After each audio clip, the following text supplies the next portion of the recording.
Okay.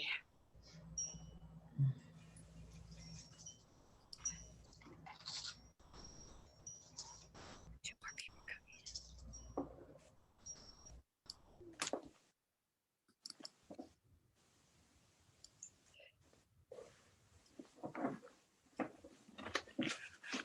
I'm just managing the come in signal. So here we go. Okay, we're just getting ready to set space. So just breathe and let yourself be present here in your physical body, in the home, your space where you are. And let the breath bring your focus, your attention to the body.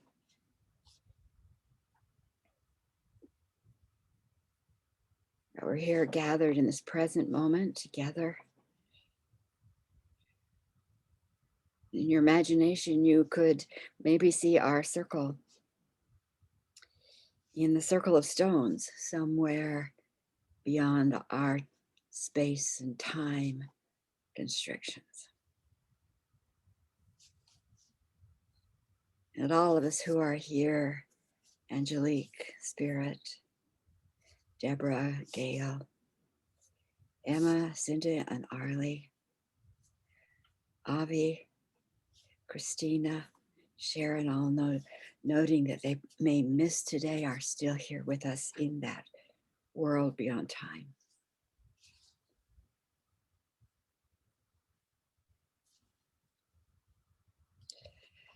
Opening the circle as Alexander comes in also.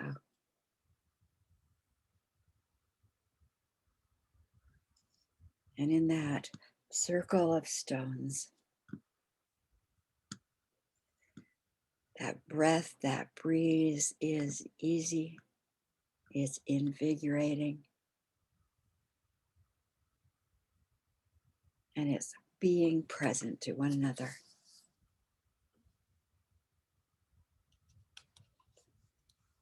And calling in Mother Gaia's presence. And notice how she appears for you.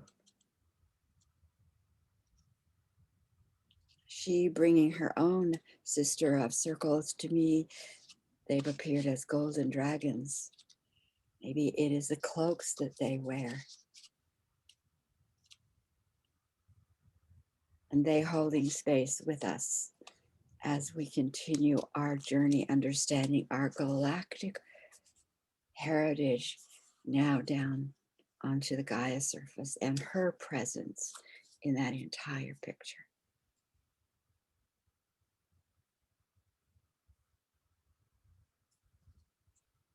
So just look around and notice who shows up for you for this day.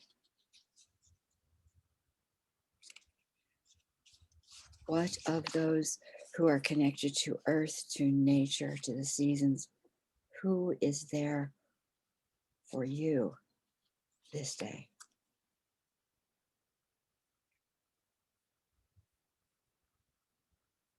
And invite them into our circle because they enrich and help us anchor our circle in a different way.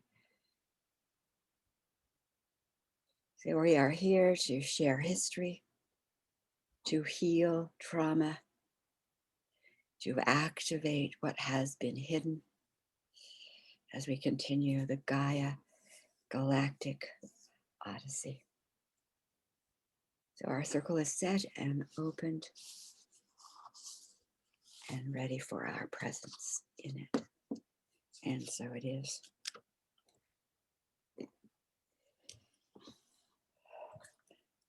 Okay, so we'll begin by placing ourselves in the circle, and with whatever quality you would like to add to the circle or make sure is in the circle, because you feel like you might need it today or for the coming week. So I'll begin. Sharon Raji Maynard on Whidbey Island, and I'm going to ask to have clarity in action for the circle today. Angelique. Hello, everyone from the Netherlands. I'm in circle today, and I bring in as a quality listening with my heart, listening with the heart. And I go to spirit. Hello, everybody. I'm Spirit. I am in Somerset, New Jersey, and I bring unity and self-discovery. And I pass it over to my dear sister, Deborah. I'm Deborah Mangus, and I'm in Sanford, North Carolina. And I bring in asking for answers to questions. And I am going to send it to Emma. Hello, everybody. Emma in Williamstown, Massachusetts. And we jumped from a beautiful spring into the middle of summer. And so I call in cool breezes to refresh mind and body. I will call on Alexandra.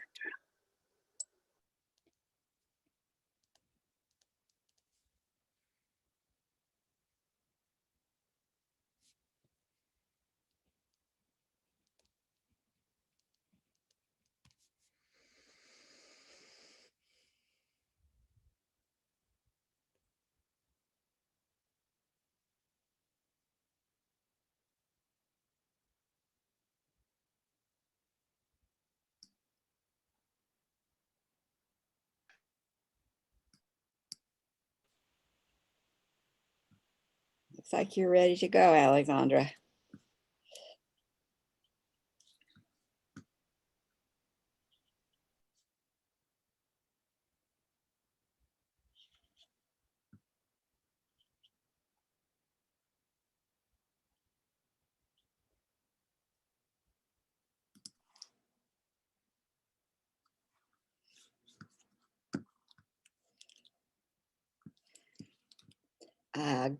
Good unmuting, but we can't hear you. So if you don't mind, Alexandra, let's see.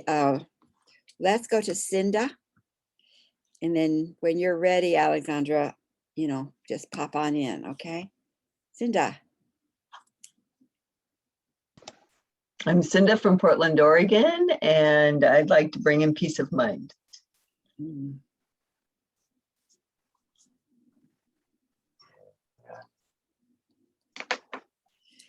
Okay, let's see.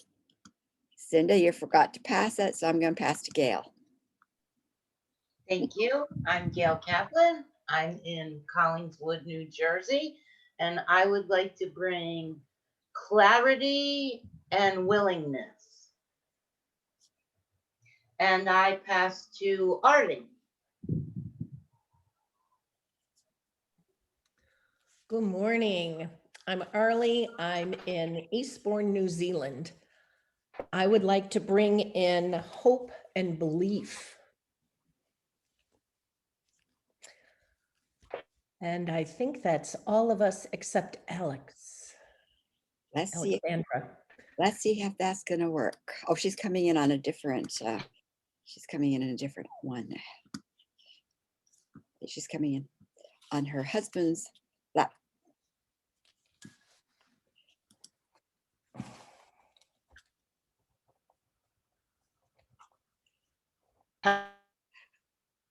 We'll figure that out. We'll figure that out, Alexandra. There you are. Okay, there you are. And your other coming in on your husband's Michael. So tablet. Let's hear from you when you're ready, okay?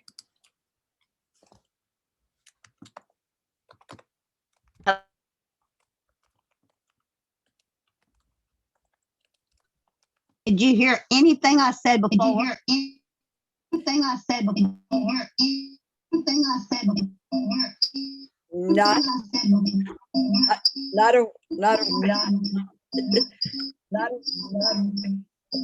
oops.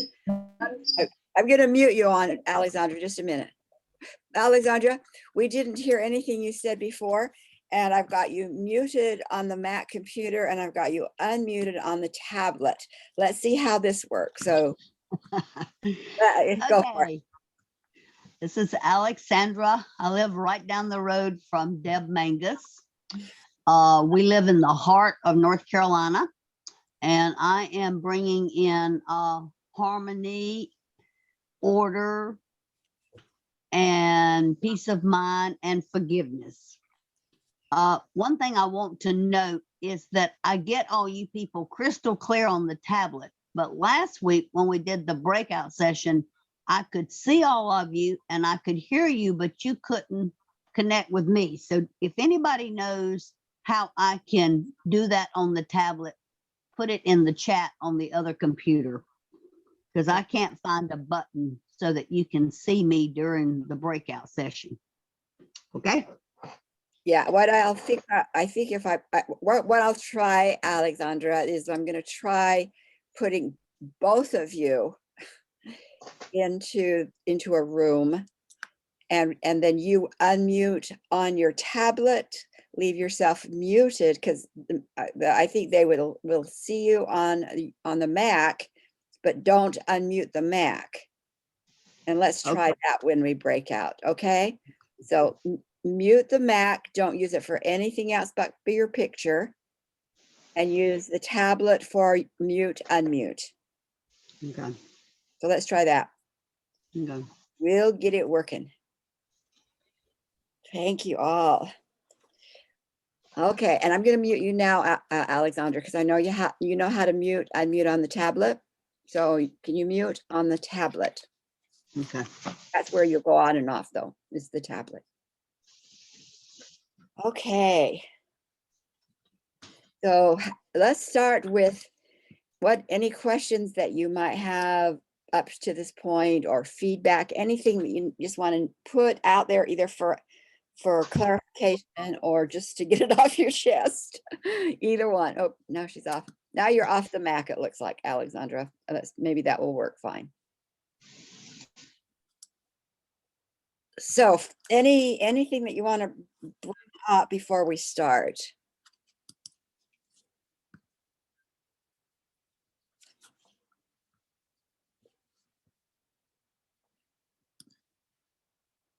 Doesn't look like it.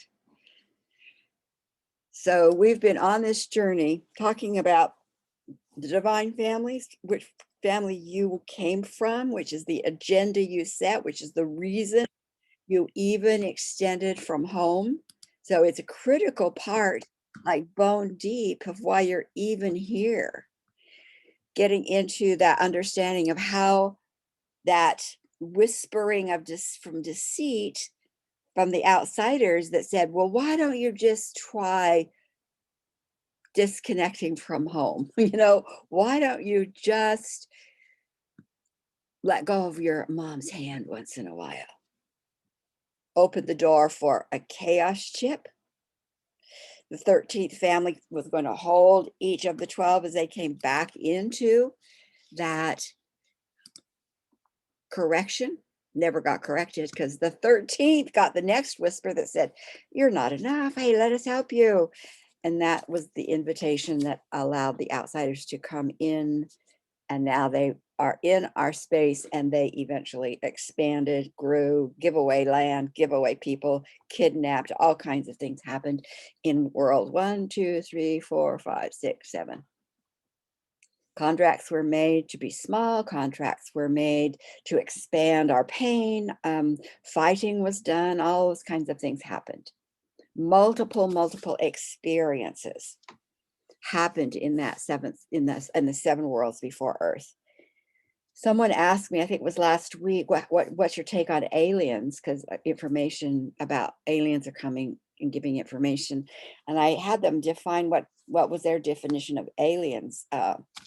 Because in the galactic world, there's a lot of our families that exist and have had experiences and are in experiential places, that we may look at them, if we saw them in the form that they would present in, they may present themselves in very different forms in this body. They're not in this bodysuit. They're in different kinds of forms, including no form at all. And that information could very well be called coming from aliens. So I'm really, I always suggest ask who they are, where they come from. Are they part of our family? If they're part of our family, they still may be considered aliens because they're not part of the Earth mission. But if they're part of the family, they're part of our family. There's a second cousin, third cousin, great, great, great, great, great grandfather, mother, you know? And there's a lot of experiences we've had. And knowing that we have addressed several of the major ones, you know, putting in strong sensitive boundaries so that it's as if that broadcasting was heard, identified for what it was, and going, not in our space, not in our space. So here we are, you know, on Earth mission. And up until now, you've had a lot of information, mostly about galactic and how it might have impacted us on the planet. So I'm going to put 2 questions in the chat for you to consider, spend a couple of minutes thinking, maybe even writing it in your journal. Here we go. And because we're going to break into small groups, because I want you to think about what situations has the galactic history or Earth mission, understanding that, caused you to see any situation differently? And where do you have maybe a better understanding about yourself or people around you when you have an understanding of what has caused, what has impacted, what this trip has been? So how has this information given you a better understanding of situations or a different view of people or yourself? We'll just take about 2 minutes for that.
Okay, here we are, gathering back.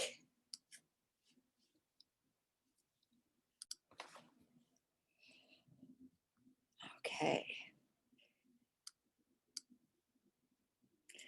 So let's put some feedback into the recording so they can capture some of that.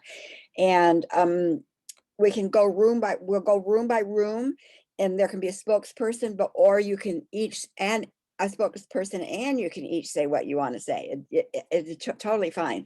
So we're going to start with room 1, which was Arlie and Emma. They have only 2 there. Knowing the galactic history has given me more patience with people. I also feel extremely empowered because when I see parasitics acting, I can call in the PTO. I can do something about it. I don't just have to sit there in the middle of chaos, bad feelings, whatever. It's also given me a new mirror to look at myself. Is this an expression of myself, my soul essence, who I want to, soul essence, or is this outsider influence? Emma put it so much more eloquently. So Emma? So what I said was, understanding the influence of parasitic energies as a force that moves through others and me, but is most, like, so the parasitic energies are a force that moves through others or people or us, but is most often not their chosen essence. Because we had such a delightful time chatting, I didn't bring up what I struggle with sometimes. So we don't have to address it now, but I just want to kind of have it out on the table. A lot of New Thought spiritual systems have this thing of, and it's almost like this weird kind of, you suffer in this world and you go to heaven, right? And in this case, it's sort of like, yes, there are children starving, you know, all over the world, or, you know, these terrible things happen, but we chose it, right? We chose to come here and have that experience, you know, and then everybody gives their own different reasons. And so it's sort of like, then it abdicates what I see as responsibility to alleviate suffering. And so there's a way where this kind of thing, that here we are, we're souls and bodysuits, and then shit happens, right? And like, our primary responsibility as women in bodies is to, you know, capture and send back the parasitics. But sometimes it feels a little polluted by that.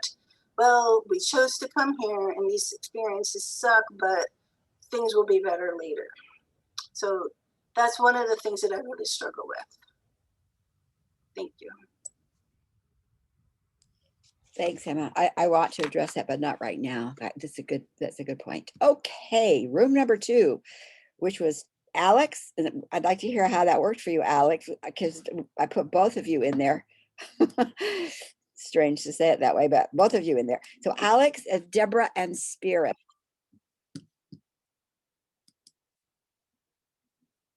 Okay, I guess I'll be quick and speak to myself. Everything is always phenomenal, but what stands out more to me is, especially when you know better, and giving the men the power because of the way I was raised as that point of authority, voice of authority, and knowing that deep down at the core, they're really, no matter what their intention, they're not really that capable. So it's using my voice of authority not to control, but to educate, send the parasitic energy back, and work in harmony.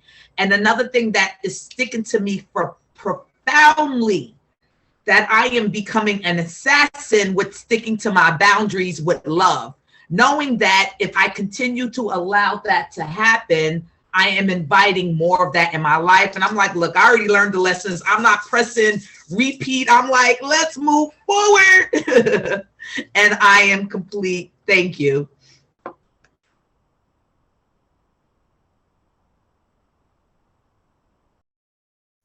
I'd like Alex to go next because we couldn't hear her. Sounds good. Alex, if you unmute your tablet and let's see how it works in this group, in the larger group.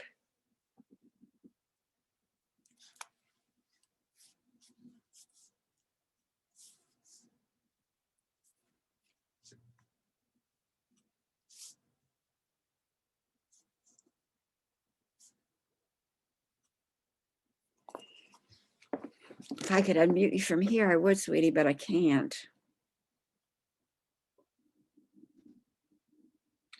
Now your Mac's unmuted, so see how that works.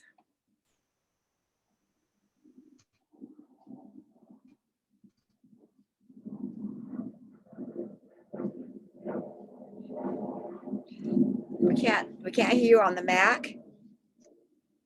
Oh, you don't know how to unmute on the tablet?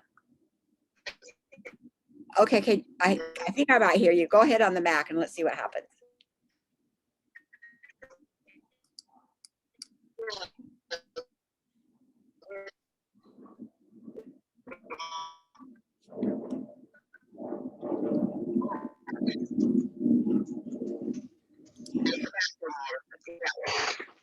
Yeah, feedback for you. Okay, can you hear me? Now we can hear Can you hear me? Yes, we can hear you now. Whatever you did, do it again. When you're, go ahead.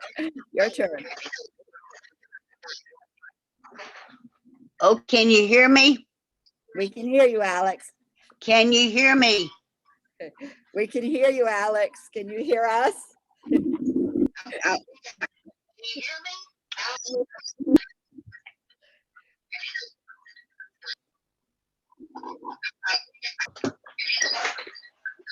She's worked so hard to try and get this figured out. One of these days it will be just perfect.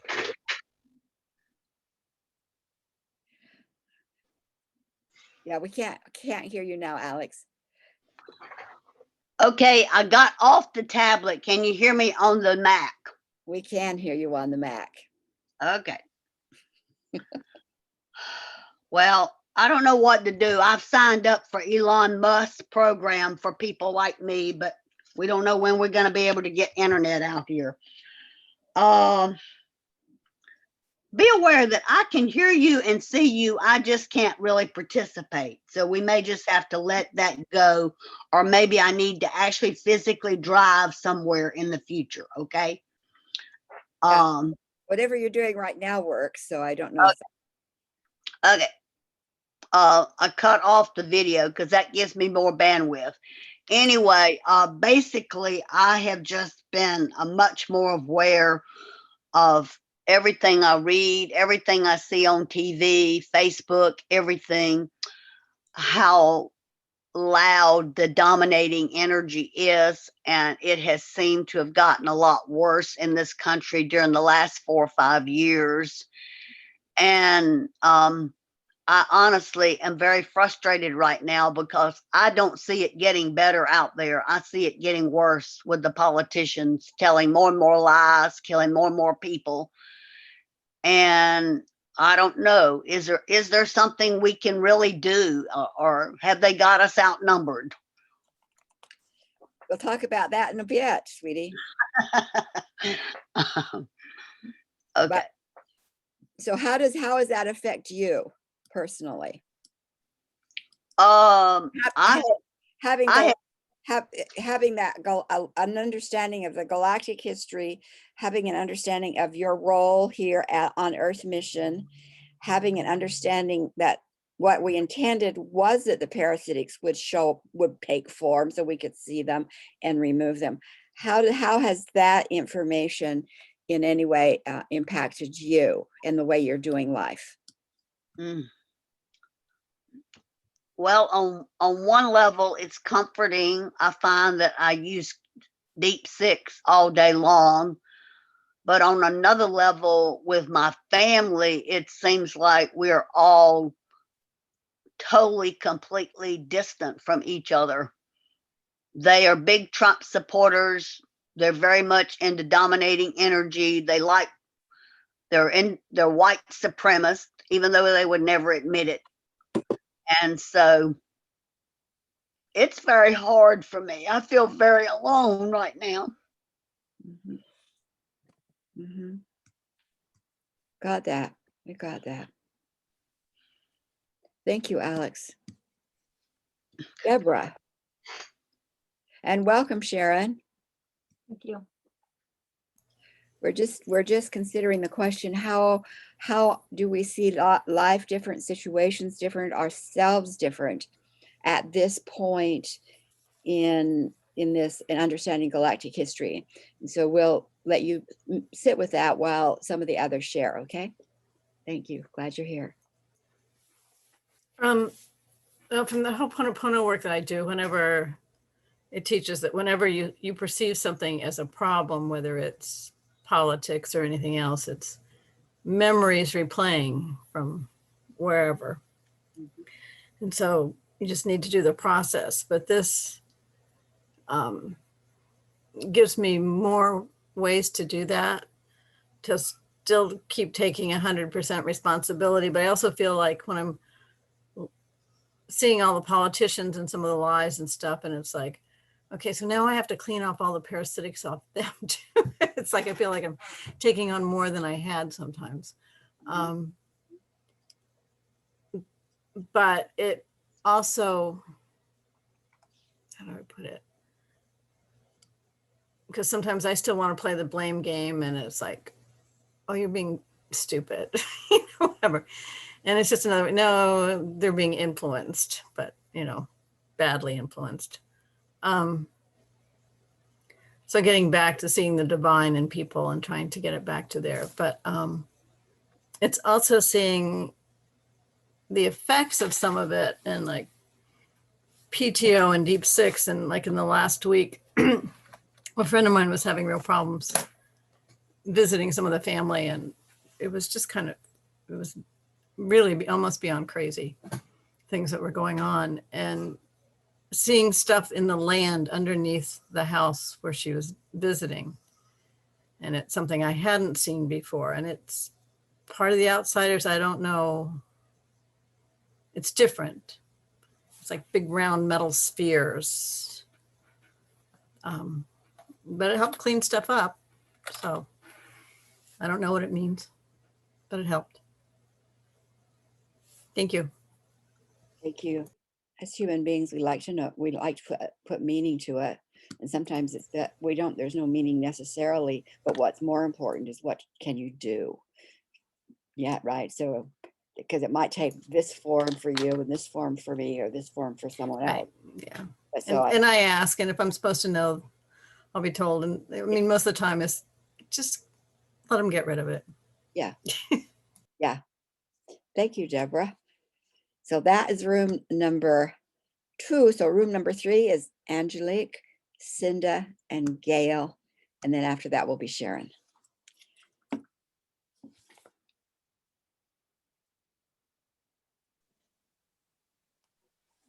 Gail, do you want to represent? Go for it. Yeah. So for myself, Oh,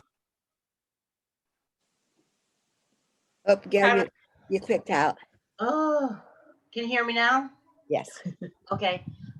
Having an awareness of the outsider energy has given me more compassion with myself and my falling into not good enough all the time. And also has given me more compassion with others because in the past, when I would experience people dominating me or dominating other people, I would react with anger and even sometimes as extreme as hatred. And now I have a compassion, an understanding, and I feel empowered because I can call in the PTO and Deep Six, and I don't feel so alone in this stuff anymore. Great. Cinda and Angelique, do you guys do you ladies want to share for yourselves? Yeah.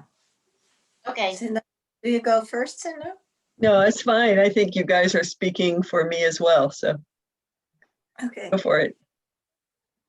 I'd love to share that for me, it's more like learning to go deeper and listen to my inner voice and my heart. And I learning that and learned that for over years because I've been growing up in a family where it was lots of outsider energy. And for other people, yeah, it's because I learned to really listen to my heart, I can sense it already before it's already there. And now I really love to share something beautiful over the past week because I've been working with this, of course, in my home situation. And my mom is passing over, and she has been really nasty over her whole life especially against me and against my partner, Robert. And now yesterday, for the first time, she was apologizing to Robert and saying, I am so sorry. Would you please forgive me what I have been so nasty against you?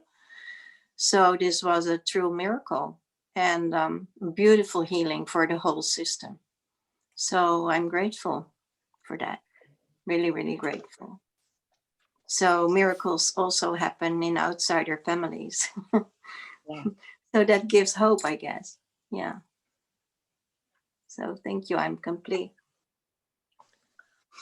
I would just like to bring up the power of what it is that we do, and especially in the outside circles that Sharon has created with the crystal broadcasters and the guardian circles and the time travel.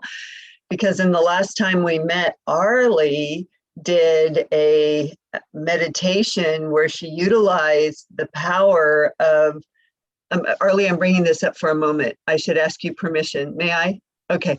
So she brought up this powerful visualization of visualizing and seeing where the outsider energy was influencing the Palestine and Israeli conflict. And they just announced a ceasefire. They just announced a ceasefire, Arlie. After you did it, I could feel when you entered in and did the outsider, and maybe you want to share, but they just announced a ceasefire. She's gonna cry. She's gonna cry. Oh, good. And I knew it. I texted her and I'm like, what you did was so powerful. Maybe you can share what you saw. I mean, Sharon, I don't want to, this No, is huge. no. This is a huge example of how the work you're teaching us works. Oh my God, I can't tell you what joy I feel right now. We'll keep this short and sweet. The biblical story of Sarah and Hagar. Abraham and Sarah lived out in the desert, and Sarah was barren. So she told Abraham, here, you can get kids on my maid, and then you'll have offspring. Well, God had promised Abraham that his offspring would be more numerous than cockroaches and flies, basically, across the face of the earth. So Hagar had this son, and then Sarah got pregnant. And so she kicked Hagar out of the camp, told her, take your son and leave. We now have this grade A #1 son who's mine. And Hagar leaves, and she's out there in the desert wandering around, and she knows that she's going to die and her son is going to die, and she lays him down and goes and sits down, and this being comes up to her and says, here, you come with me and we'll just take care of this situation. And the being leads her away, and Hagar survives and the son survives. So Sarah's son became the, well, Abraham's line, that part of the line became the Jews, and Hagar's son is the father of Islam. So I saw that that being was a parasite, and that what that being should have done was taken Hagar back to camp and worked on Sarah's heart. I mean, that was parasitic energy that made Sarah throw Hagar out in the first place. And so we did some healing work over that. And but you also saw that the whole space that Sarah was surrounded by, all of the people were also filled with parasitic energy, yes, controlling that yes, whole community. So controlling the whole and then community to bring strife through the generations. And the story, that toxic, sick story, was parasitic energy. Yeah, that was it. Yeah, so could you went add in, more. you went in and you came in and you brought in the PTO, and in Sarah's community, you removed all the outsider energy, and you were way back during that time. And then you did it with Hagar and Hagar's son, because that angel that appeared to them wasn't an angel. You saw that in your meditation, that it was an outsider energy to influence and to pull them more apart. And then you cleared it. You cleared it with the PTO, and you brought in and you did tag, and you cleared it and cleaned it. And just a day and a half later. You know, Sharon, here's something I find interesting. Other people remember my story better than I do. And can I throw something in? We had a class a while ago, and Arlie, you did something else, and I didn't comment. I just sat quiet, like, whoa. You went to the beach, and I think there was like an earthquake, and I was like, what type of power is this? And you told us about the earthquakes, and Sharon was like, but Arlie didn't say she was playing with the water. And I was just sitting there like, what is going on? And hearing this, whoa. It works. Thank you. I It have often works. questioned what I see and what I do. And listening to you women helps me more than you can know, to step out and to do more and to work with what I've been given, my gifts. Arlie, I want to say thank you, because for years I have been doing my Ho'oponopono, which is on Sarah and Abraham, the sons, because it all goes back to that. It's the ugly stepchild syndrome in the Arab population, and it's like I have to prove that I'm good enough, and it's like, and it's always, to me, I've always been given that it goes back to that you have to heal it there for it to heal, for the earth to have peace. And so I hadn't thought, since we started this work, to do this on it, and I've been doing it on other whatever, but it was like, brilliant, girlfriend, brilliant. Thank you. Thank you. But getting back on topic for today, I wanted to ask Sharon, and maybe you've already covered this, parasitic energy on the earth is now down to 10% or 20%, isn't it? Yes. So it seems to me that it's time that as women, we use our powers to reconnect the power centers in the male bodysuit and the female bodysuit to the way they're supposed to be, men being heart-centered. I think I have that right. And finding ways that we can do that as easily as we can walk down the street and get rid of parasitic energy when we see it. Can we rehook bodysuit power centers the way they should be? We've been doing I for think I quite cut a off rooms explaining what they talked about, and we still have more people to hear from. That's okay.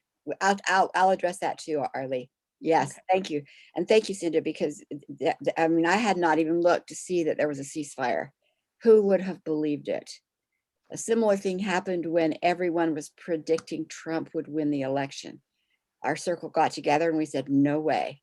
We did our work the day before, and the election came, and he didn't win. And See? he didn't win by a lot. And so don't, really, really, it seems so simple, but it's so powerful. And I want it to be said, it's not a form of manipulating the votes or manipulating the voters.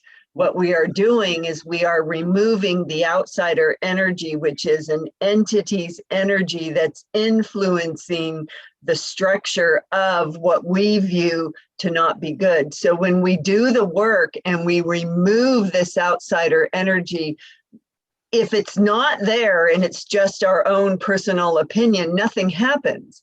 But if it is there, it is required to leave. Once we as women in a female bodysuit, when we recognize it, we see it for what it is, we call it out, we call in the PTO to remove it, it's removed. So there's never this manipulation of good because we don't have that power. It is only the removal of the outside energy. We bring in the tag, they tag and transform, and they bring the energy back to its natural state. And then the vote is what it's supposed to be, not that the outcome is manipulated. Does that, the energy, just one. the energy reflects the divine nature of humanity, and will be what it is.